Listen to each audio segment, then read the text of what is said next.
Hello and welcome into another episode of Just Jets here. I am Matt O'Leary coming to you every Wednesday morning. I love doing this show. It's a whole lot of fun. Today I want to get into a couple different things. We'll get into your voicemails in the second half as per usual, but in the first half I wanted to take a look at Justin Fields and the importance of the tight end position in the New York Jets offense in 2025. That's kind of the focus that I wanted to hit.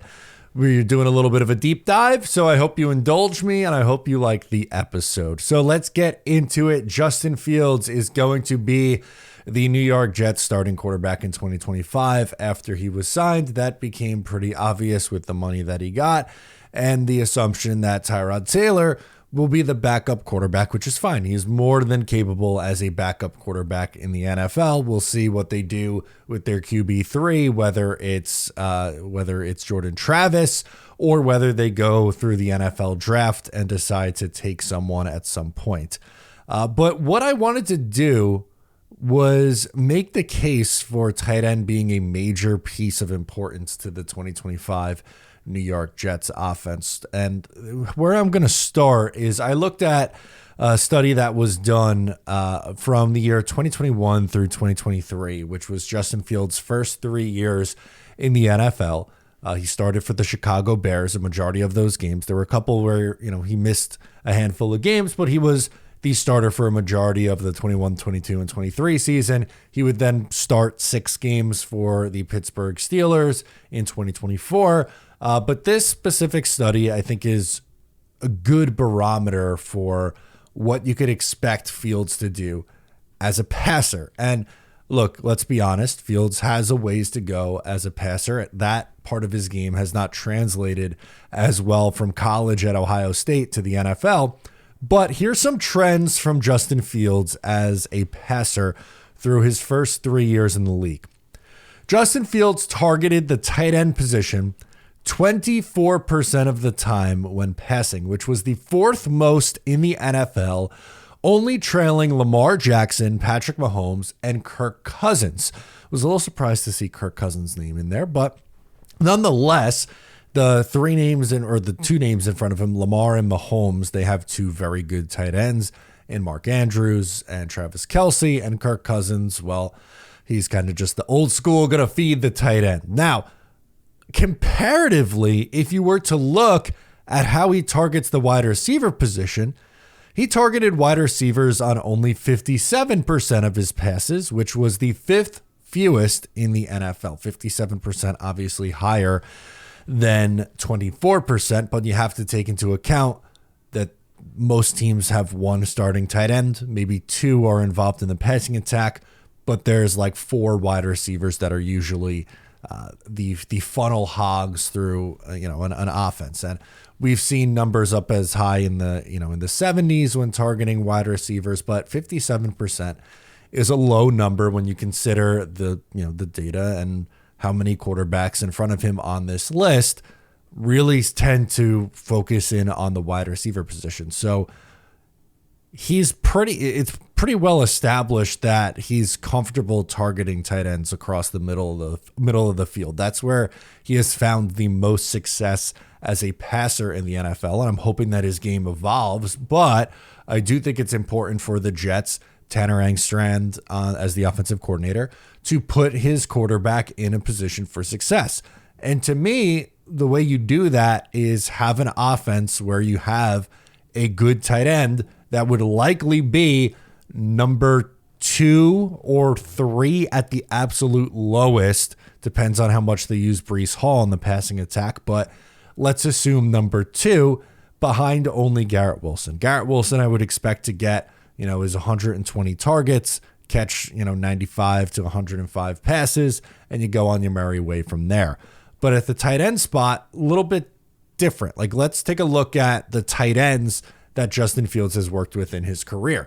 So Cole Kmet, starting tight end for the Chicago Bears from 2021 through 2023, Cole Kmet finished with 93, 69, and 90 targets over those 3 seasons. Now, where does that rank among tight ends? 11th, 15th, and 11th in targets for the tight ends over that span. Now, if you were to do percent target It might be a little bit higher because the Bears did not run the ball a lot, and there were offenses that were much more pass heavy that featured more targets going to the tight end. But considering the number of passes that were being thrown by Justin Fields, the fact that Cole Kmet was top half of the league in all 3 years, I think is pretty telling. And then you get to 2024, where Justin Fields goes to the Pittsburgh Steelers, and Pat Freiermuth, in the 6 games that Justin Fields started, was targeted 26 times with 22 catches, 194 receiving yards, and 2 receiving touchdowns. So this isn't pacing out to a monster season from Pat Freiermuth, but again, keep in mind, the Pittsburgh Steelers were not asking Justin Fields to throw the ball a whole lot in those 6 games.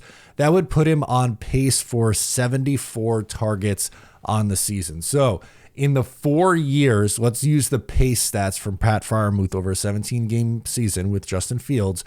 That would put Fields targeting the tight ends, or his number one tight end, 93, 69, 90, and 74 times in a season.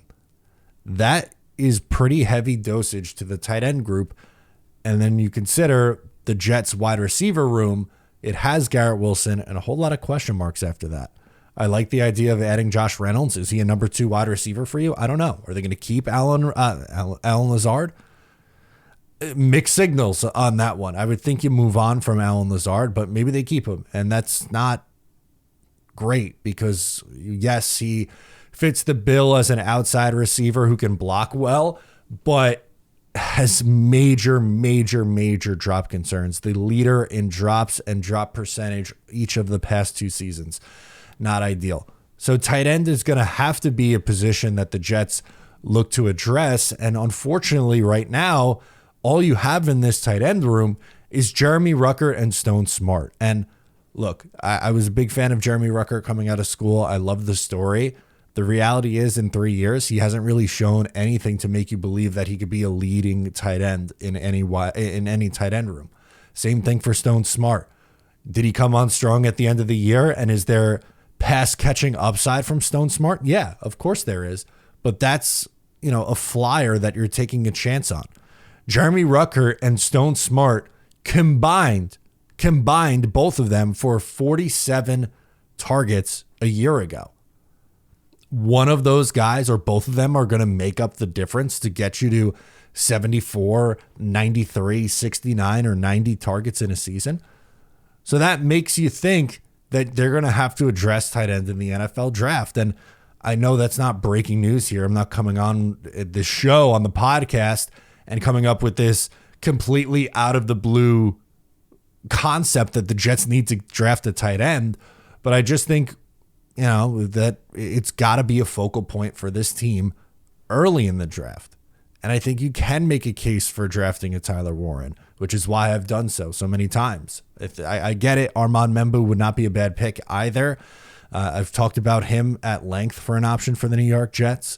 I think, my predictive mock draft for this week, I had Membu as the pick, but I really think the Jets need to consider Tyler Warren long and hard, or if not, well, you better be right in round 2 or 3 with a Mason Taylor, Gunnar Helm, Terrence Ferguson, whoever you like on day 2 of the draft.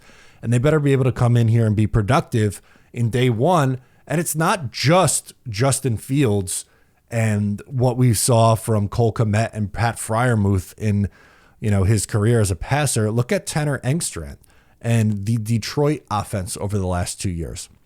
Sam Laporta, in a down year in year 2, had 85 targets, which was 11th among tight ends. But the year prior had 144 targets, which was second most in the NFL for the tight ends position. So when you factor in, number 1, Justin Fields prefers to target the tight end over his 3 years as a starter in Chicago, targeted tight ends the 4th most in the NFL. When you look at how little he's targeted wide receivers, the 5th fewest in the NFL. When you look at the Jets wide receiver room featuring Garrett Wilson and 5 question marks after that. And then when you take into account the offense that the Jets are likely to implement with Tanner Engstrand, who was Ben Johnson's right-hand man in Detroit, and see that they were targeting their high-quality tight end in Sam Laporta, it really makes you think that the Jets need to do what they need to do in order to find that guy. And is it Tyler Warren in the first round, or can they get that kind of production on day 2 out of the names we just rattled off? Pick your favorite day 2 option, whoever it is. I don't really care how they get there, right? Like, I've made my case for Tyler Warren. I know some people are not going to want to be on it. That's fine. They want to go a different direction. That's fine. But you better hope that on day 2, the guy that you take is going to be able to come in and have 80 targets on this year. Again, Garrett Wilson's probably going to have 120 plus targets. And then the next closest is likely going to be some combination of a rookie tight end and Breece Hall. So again, this is not me saying in this open that the Jets have to take Tyler Warren and that's the only pick that they can make. Not true. What I wanted to do was just stress the importance of the position for the 2025 New York Jets in their offense. It doesn't matter if it's Tyler Warren. It doesn't matter if it's a day 2 guy. Like, however you find it, you just need to find it. That's the message to the Jets and Aaron Glenn and Darren Muji. I don't care how you go about it in your process. You just have to get it right, because this offense will not be able to function to the best of its abilities if they are poor at the tight end room. So you do you. Find your guy. Gunnar Helm. Maybe you trade down and take Loveland. Maybe Harold Fannin or Terrence Ferguson or whoever else you love. Doesn't have to be Tyler Warren. That's fine. You better get it right, because that's what the Jets need on this offense. They need a strong tight end for their offensive coordinator to help in the run game and to help their quarterback, who they are hoping, again, just hoping, I'm not saying that he is, but hoping ends up being their guy going forward.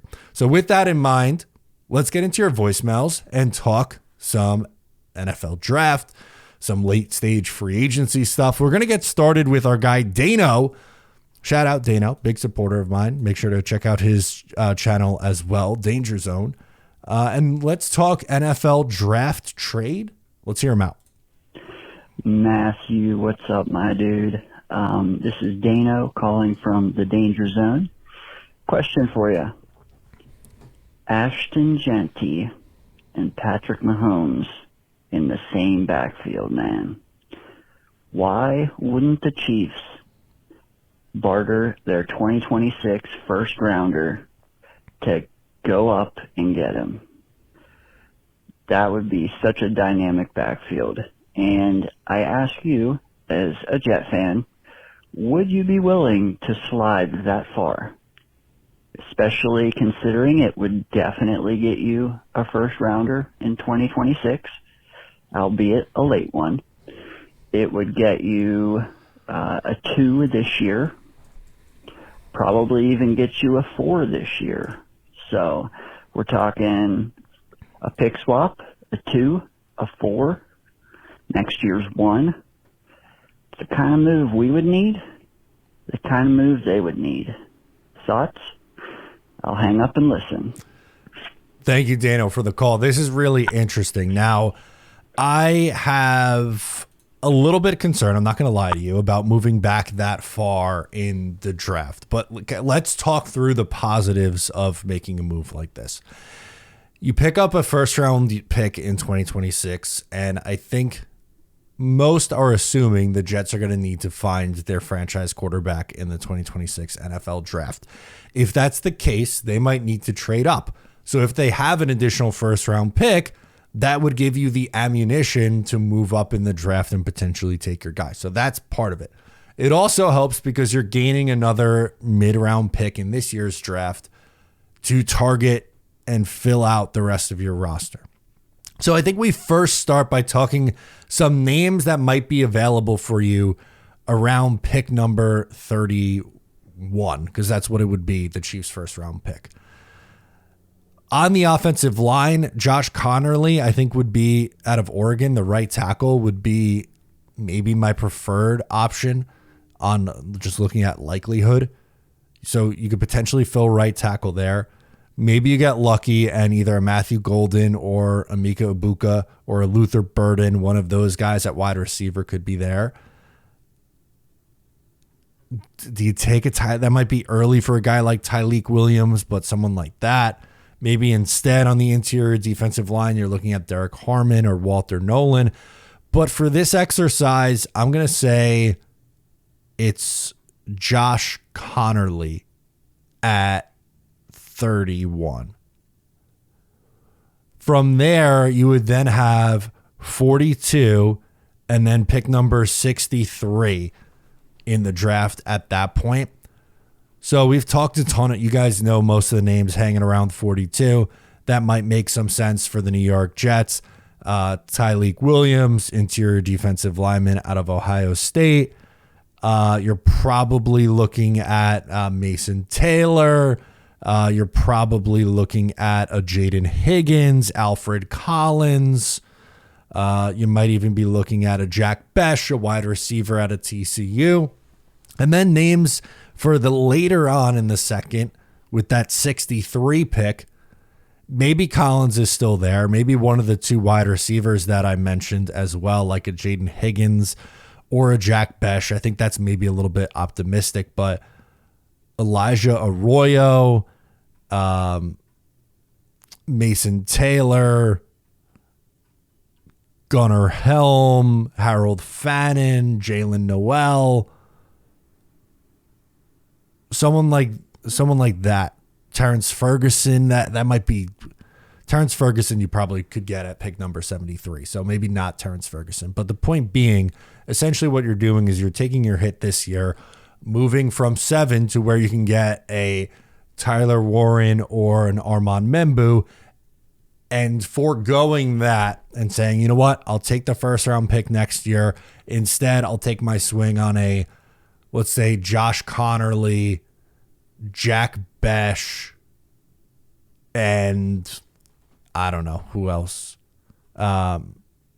Maybe we'll do it this way. Connerly at 31, Jack Besh at 42, and Mason Taylor at 63.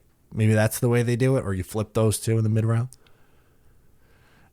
I think you got to at least think about it. It's hard to give up that blue chip guy in the top 10, but if you're enhancing your likelihood of finding your franchise guy next year while getting another second round pick in the process for this year to take a swing on and add depth to your roster, I think you do it. Let's go to Travis from Ohio, wants to talk some Jamie and Sherwood. Hey, Matt. What's up, Travis? From Ohio. Hey, buddy. Can we take time out to actually give Sherwood his flowers? Sure. Dude was our team MVP last year, and we were rewarded with $15 million per year average. So, like, I love that move. And anytime you tackle 130 NFL players in a year, dude, reward that guy. We can't do it. Us normal folks can't do it. So anytime over 100 tackles, and we made the mistake of letting Demario Davis and the worst offender is Ferrier. Oh, okay. Jesus Christ, we let him go to the Steelers, and all he did was tackle buses, you know. And he wasn't a thumper, but he could drag a bus down or a semi-truck down, you know, and for 100+ a year. And he did it forever. James Ferrier, beast. Anyway, so yeah, let us respect Jermaine Sherwood for what he did and getting the extension and homegrown guy. And honestly, I thought the Florida State guy was going to be a better converted safety than he was at linebacker. Yeah, but Hasman Nasruddin Sherwood proved it, man. Anyway, go Jets. Love you. Bye. I think it's a good call out. And something that I wanted to discuss about Jamie and Sherwood is it kind of fits the bill with what the Jets want their culture to be, so to speak, right? is they found a guy who just turned 25 years old in January, so he'll play the entire 2025 season at age 25, who got his first starting opportunity at 24, had 158 combo tackles, 98 solo tackles, 10 tackles for a loss, 2 sacks, really stepped up and played well, and they rewarded him with a contract. And that'll pay him. It's a 3-year deal, but you're paying him for his age 25, 26, 27 season. By comparison, I know everyone loves Quincy Williams, and he's been really good, especially the last 2 years, but he's going to be 30 years old at the end of his contract. Are you going to pay him that 3-year, $15 million contract? Or are you going to take your bet on Jamien Sherwood? I'm not saying Sherwood has had that all-pro caliber season that Quincy did a couple years ago, but you're paying a little bit for the future or the continued development in the future and paying for a player's prime rather than paying the expensive post-prime bump. So it's a little bit of a difference, but at the same time, kind of fits the narrative that Aaron Glenn, Darren Muji, and the Jets have been pushing, that it's a young man's game. If you come in and do your job, you'll be rewarded for that. And I hope to see something similar happen with guys like Sauce Gardner and Garrett Wilson, who are due, or not due, but are able to get extended at this point. Let's go to Jay from Jersey up next. Hey, what's up, Matt? I'm calling in after the interviews at the owners meeting. I just want to say it's like a breath of fresh air with Aaron Glenn, how he speaks to the beat reporters. They're almost afraid of him a little bit. You could tell, like, the way they even ask the questions. It's funny. Like, I feel like our previous coaching staffs have just they're able to be bullied by the beat reporters, and it's funny to see it. Like, you could tell with Glenn, they're getting it put right back in their face. It's great. And I also like what he said about the three-headed. No, he didn't necessarily say it like this, but it seems like they're going to be using more of like a three-headed backfield with all 3 running backs, which would be great because I do think Isaiah Davis showed he showed something last year. Same with Braylon Allen. I think they could all be used in great roles. I'm really excited to see that. I know a lot of people love Brees as like the featured back, but I think a three-headed backfield would be awesome. I'm sure Brees will still be featured, but yes. I think he's going to be the best as a pass catcher. It'll be nice. Really excited, actually, for the season to start. But, yeah, man, that's all I was going to say. But go Jets. Yeah, thank you so much for the call. Really appreciate it. I love every time Aaron Glenn speaks. I enjoy it. I think how he handles the media is very different than Robert Saleh. Robert Saleh was trying to be a little bit more buddy, and it feels like Glenn is like, nope, this is my team. I'm going to give you what I want to give you, and it is what it is. And I don't know if harsh is the right word, but he's more firm. There we go. I think he's more firm with the media, which is, I don't think necessarily a bad thing. I did have a take that I've been sitting on for a little bit that I wanted to share. And since Jake brought up this player, wanted to get into it now. So I agree. I would like to see the Jets use all 3 of the running backs that they have in Breece Hall, Braylon Allen, and Isaiah Davis. Of the 3 backs, I think Breece Hall is going to be the lead, so to speak, and kind of used as Jahmyr Gibbs, which if you look at Gibbs' stats from a year ago, he ran the ball 250 times for 1,400 yards, 16 rushing touchdowns, and had 52 catches for 517 yards. I think the receiving numbers will be close. I don't know if he's going to get 1,400 yards, but maybe he goes over 1,000, 1,200 yards, and we see a little bit more from the 2 guys in Braylon Allen and Isaiah Davis behind him. But my take is, and I'm not selling my stock on this player. I'm going to talk about Braylon Allen here for a second. He's very, very young. He just turned 21 years old in January. So he played the entire year last year as a 20-year-old, which is just absolutely insane that he was, playing in the NFL as a 20-year-old. And I'm not calling his, development over, and this is what he is. I think like beating around the bush. I just got to come out and say it. I think Jet fans are slightly overrating Braylon Allen right now. And my reasoning behind that is I feel like I've seen a lot of trade Breece Hall conversation, and just this idea that, oh, Braylon Allen, we liked him coming out of school, and he's a big bruising back and he's so young. Like he's a dude, he's a guy. And you know what? To the start of the year, it looked that way. 1 carry for 8 yards, 7 for 33 and a touchdown, which is 4.7 yards per carry. 11 for 55, which is 5 yards per carry, and 8 for 34 in week 4 against Denver, which is 4.3 yards per carry. Yeah. Okay, good.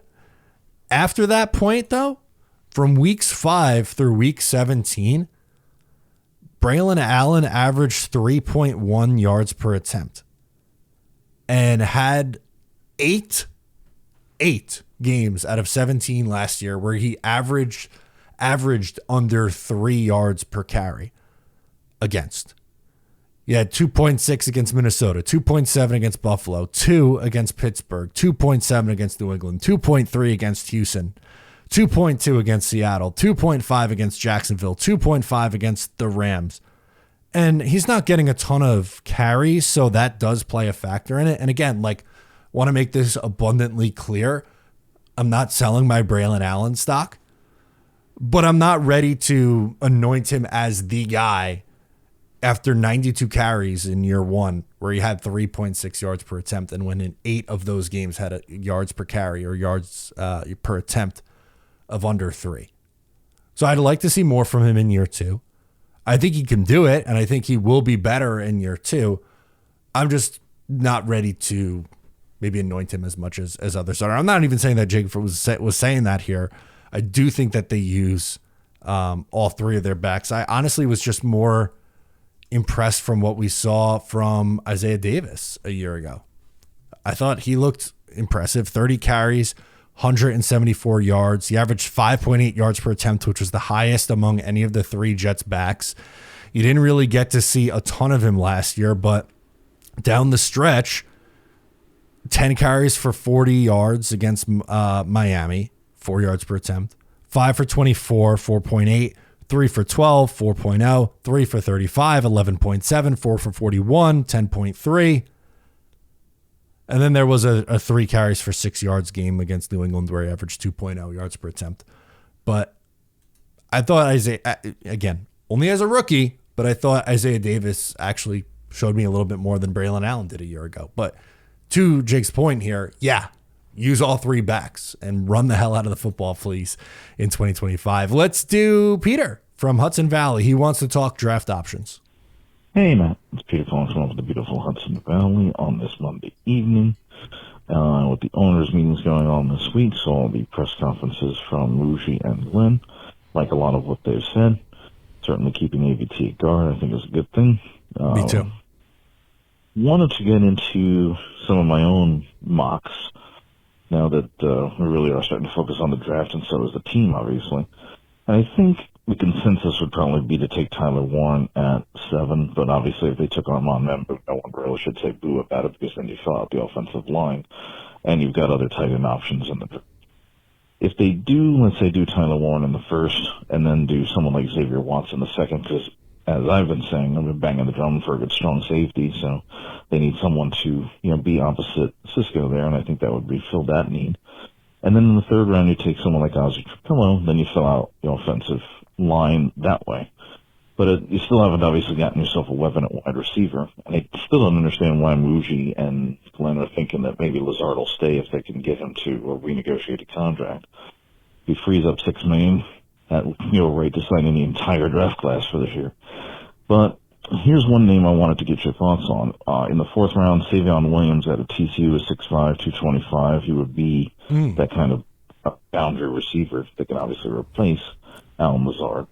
And then in the later rounds, you can obviously still take a defensive tackle and fill out some other needs, but there's obviously still a sneaky needed edge, and I've got 2 names for you to consider.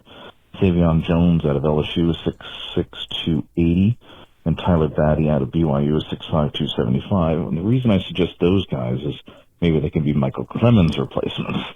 So I just wanted to throw some names at you for, mock drafts. And in those guys, Williams at wide receiver, and then Jones and Batty at edge. And let me know your thoughts on those guys and see if they might also be a good fit for the Jets. And as always, let's go Jets. I love the edge rushers that you brought up there at the end, specifically Savion Jones. So 6'5", he is 280 pounds, which is 83 percentile. Height is 74 percentile. He's kind of like a John Franklin Myers who could play either edge or interior. What they were hoping Michael Clemens would turn into hasn't worked out for the 3 years he's been in the league with the Jets. But that his body type fits the description of the player that they are looking for. A versatile edge. Not, 240 pounds going to spin the right tackle into oblivion and pick up double-digit sacks. We're talking like do the dirty work, set the edge, move inside, be a plus in the run game. That kind of a player. And the Jets do need more at edge. I love Will McDonald. I think he's going to be a really good pass rusher.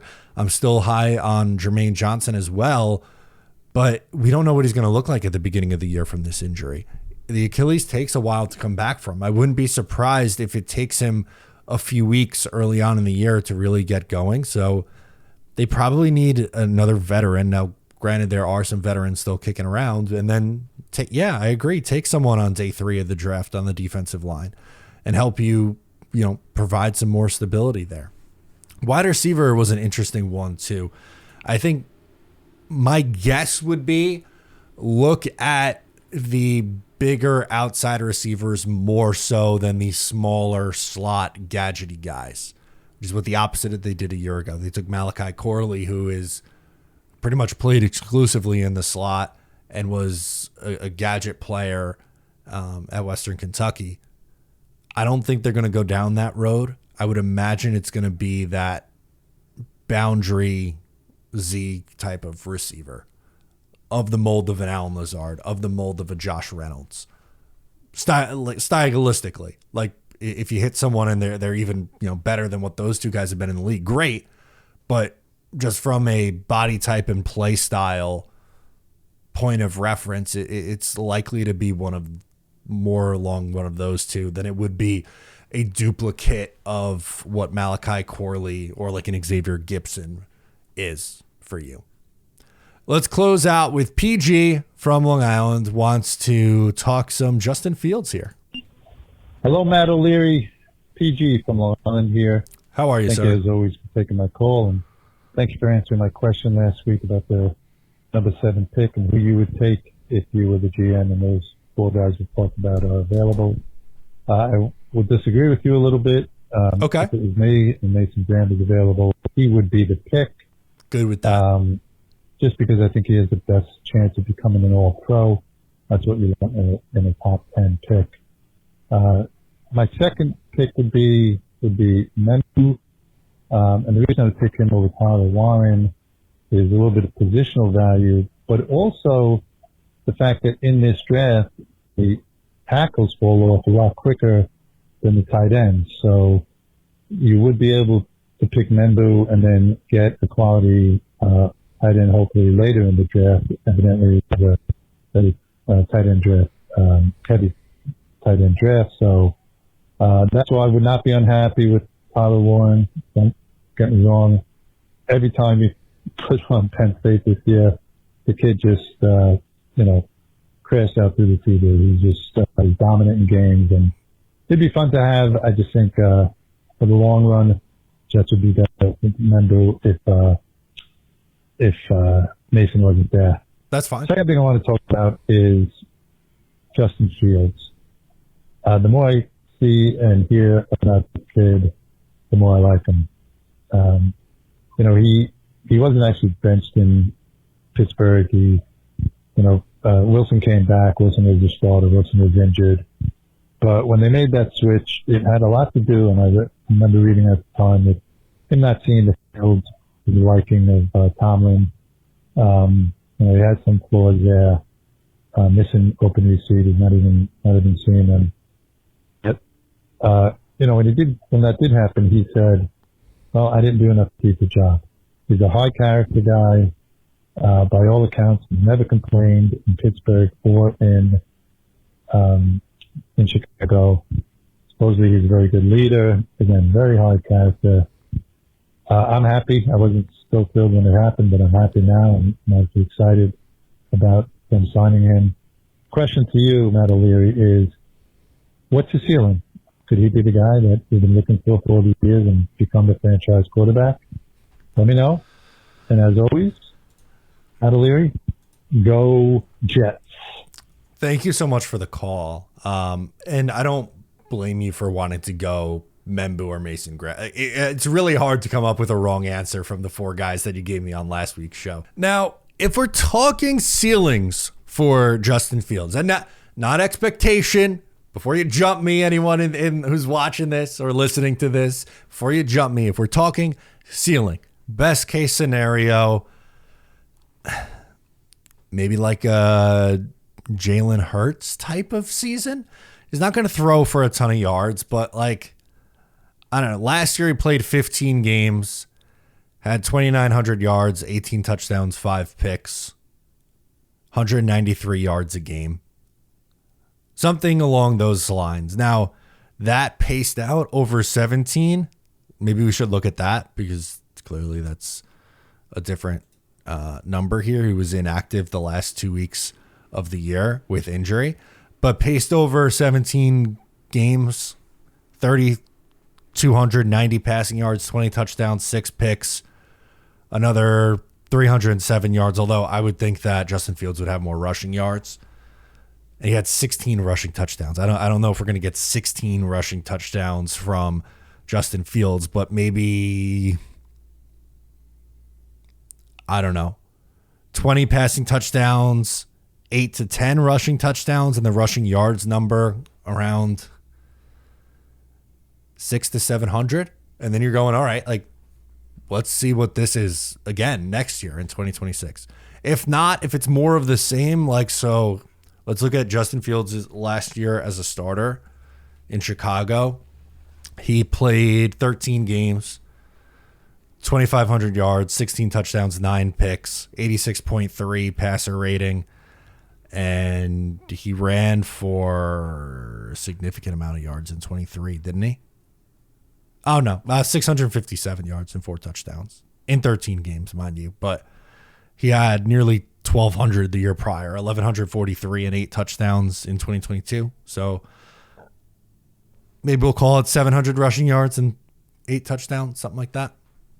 I think that's what I'd be looking at ceiling wise for him to be considered the guy going forward. But if we're looking at, maybe it's 22 combined touchdowns and the fumbles and interceptions are still there and he's missing guys and his, passer ratings like an 82 and he's just like, okay, then you're probably going, all right, we're going to find a guy in the draft and Justin Fields could be either, start out the year as our, starter and we could sit this quarterback that we draft and have him wait, or you go, all right, we're good with this guy starting right away. And if anything were to happen, at least you have Justin Fields who's proven that he can be at least just okay. So that's kind of my hope and expectation. Guys, let me know what you think down below in the comments. If you're new, make sure to subscribe, whether it's audio form or on YouTube. I appreciate it. This has been Just Jets. I'm Matt O'Leary, and I'll catch you next time.